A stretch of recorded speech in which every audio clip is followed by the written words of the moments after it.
Hi, thanks for joining me. Today we're going to do a review of Akiba's Trip for the PlayStation 4. This is a game I've had my eye on for a really long time. The original seems to have come out on the PSP, and I noticed it back then and was really interested in it. This is actually a port of the sequel that came out for the Vita. It was ported to the PlayStation 3 and the PlayStation 4. Um, you can see here the graphics maybe because of that aren't kind of like top notch, maybe what you'd expect from some PlayStation 4 games, but I actually really like them. The characters have this nice sort of cel-shaded look. I guess it's actually not really the best cel shading that I've seen, and the character models themselves could be a little more detailed, but I love the backgrounds. Honestly, they're kind of low polygon count, and they rely really heavily on just sort of like the textures plastered on them. But I think that's really cool because it's modeled on the real Akihabara. This is a district of Tokyo. I'm sure you guys may know this already, but it's just a place where there, kind of were a lot of electronic stores and things like that during the whole computer boom. All the PC shops were located here, and because of that, video gaming and various other sort of geek culture kind of has always been strong there. And it's been interesting. Every time I've visited Japan, I've made a point of going to Akiba, and it's been fun to see it sort of grow and change over the past 20 years or so.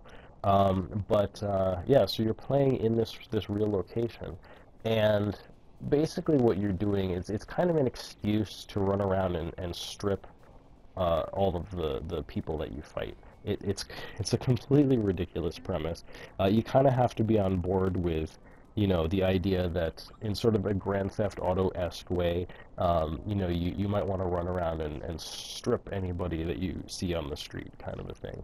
But if you're okay with that as part of the gameplay mechanic, it's kind of clever and kind of just funny and ridiculous, and I think it's fun to see it kind of like play with the culture of Akihabara, and just being able to see like these shops that I've myself been to, places that I've enjoyed sort of walking around and stuff. It's really fun.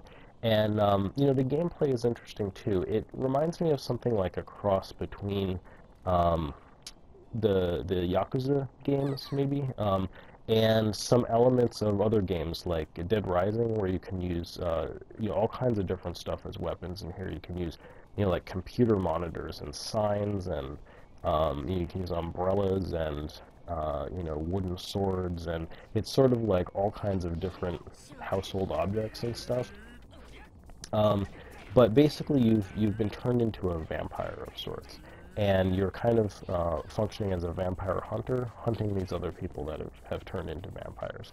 So when you strip them of their clothes, they're exposed to the light, and they'll actually just sort of like disintegrate into nothing. In addition to that, you're kind of trying to figure out, well, what is going on here? Why are people being turned into these vampire-like creatures? What is this? Trying to unravel this mystery.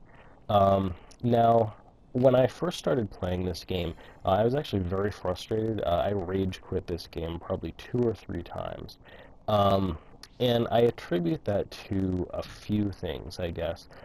This is one of those games that it sort of tosses you in, and the modes when you start off are called easy, casual, and gamer, which is kind of fun because it sort of brings in like terms that we use for gamers and things like that. There's actually another level you can unlock beyond that, which is otaku.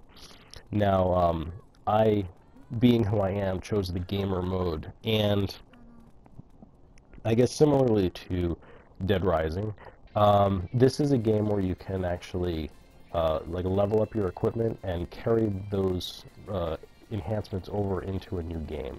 So I would recommend do what you want, but if you're getting frustrated playing on a higher difficulty, move it down.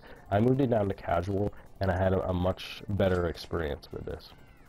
That said, this game is it's very mission based, and the combat is you know, is sort of this brawling action style combat. I think that that sort of thing works really well in a game like Yakuza. It's not maybe like the greatest battle system ever, but you know, I think that battle system is good. This one is, it has some flaws to it. It took me quite a while to really warm up to it, and even then, like, it still feels a little clunky. I'm not saying it's necessarily bad, but it's definitely, it's finicky, and you know, it took some practice for me. So you may find that frustrating, and I find that to be, it's hard to say, one of the weaker aspects of this, I guess. In fact, my initial experience with this game was pretty frustrating. Um, there are no real natural pauses to the gameplay. You know, I figured, well, after a while you would just go through and like do story missions and do story missions for a while, then there'd just sort of be this time when it opens up and it's like, okay, obviously this is when you go do like side missions and do whatever you want. That isn't really the case. You want to just stop and take the time to do side missions and do other things you want. Just in the middle of story missions or while story missions are available to you, you just have to stop and make the time for that. Um, a lot of the missions require you to have a partner, so if you're afraid of accidentally triggering a story mission, just don't go around with that partner, so even if you go to the area where, you know, that story mission would trigger, you don't have to worry about that. Um, you know, in terms of upgrading your equipment, you want to start with something that you like visually. So, you know, get your character outfitted, and then here you can actually, you know, go to your sister, and she'll like upgrade your equipment with other stuff that you have. So, you know, basically you're going to collect a whole bunch of equipment as you're going through the game, and you're going to want to sell that for the most part and buy equipment that has good stats, and then add that onto the equipment that you already have. You can just, you know, the stats just get added and added, so you can just keep going and keep going. You know, once I started to figure some of that stuff out, I was like, okay, you know, this is getting pretty cool. The characters here, were, you know, having a little talk with our sister. Your sister is the best character in the game. I absolutely love her, and kudos to whomever it is that, you know, did the localization for this, and especially the people that wrote her character. Um, they just spot on, just, you know, made her a really great character. She's a bunch of fun. The other characters in the game, you know, not as much. I'm not really feeling it.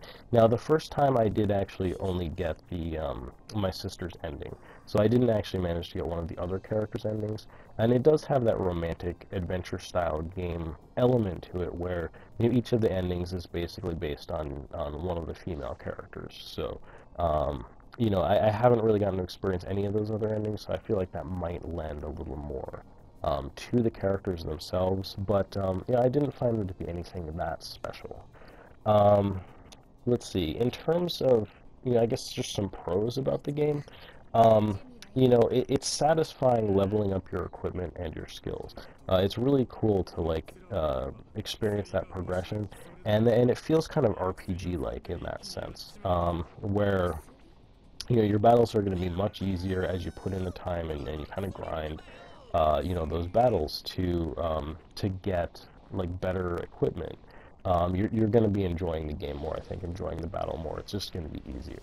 You know, another thing, the trophies, just sort of the whole collection and progression-based nature of the game is compelling.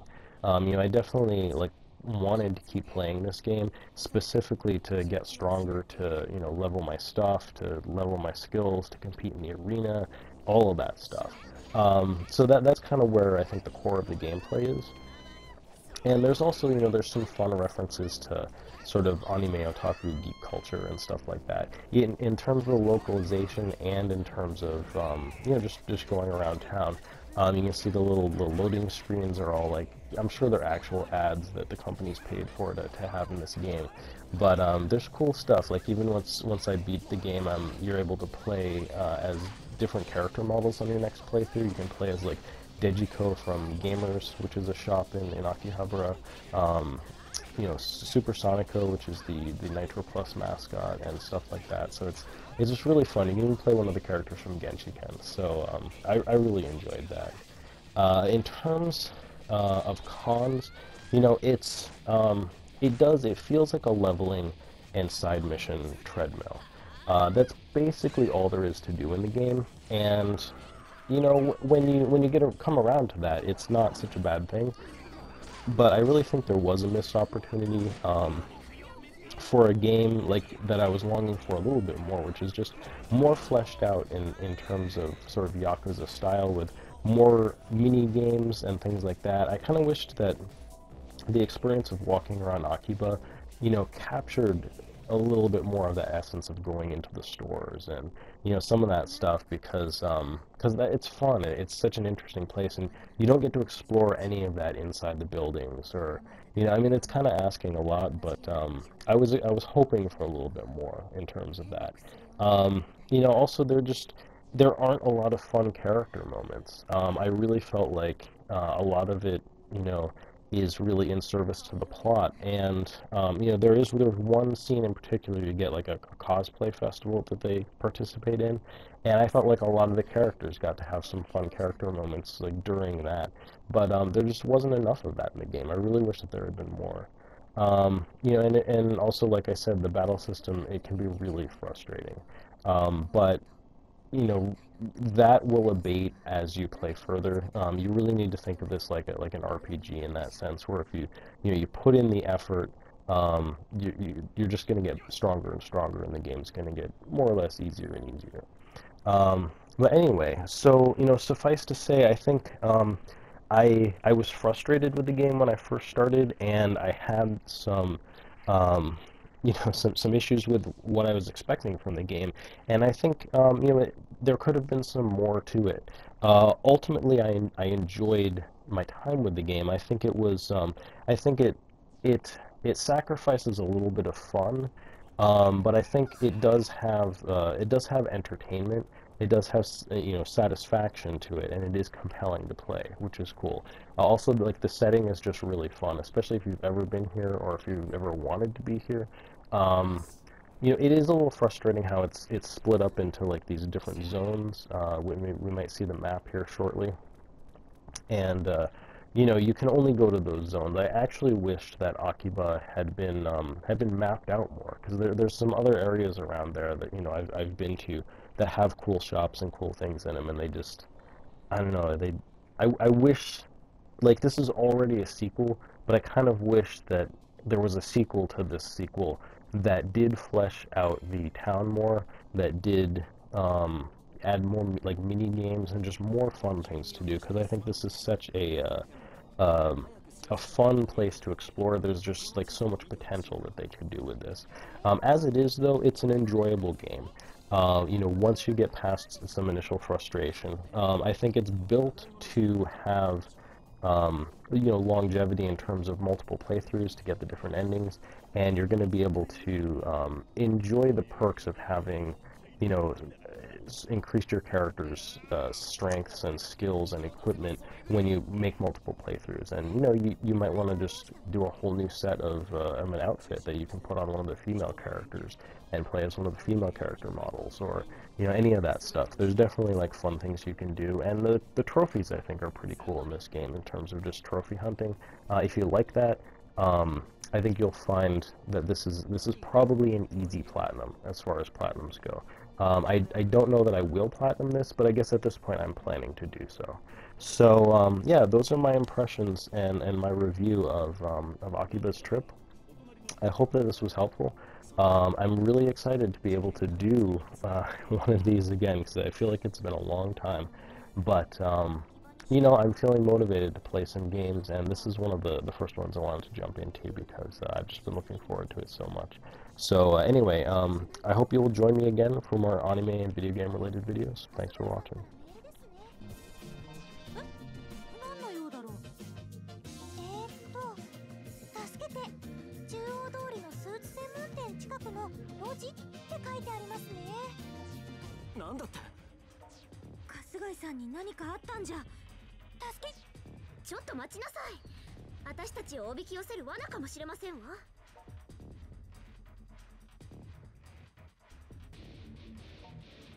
そうだね。困ってるみたいだし。まがい物に襲われてるのかも。急いで行きましょう。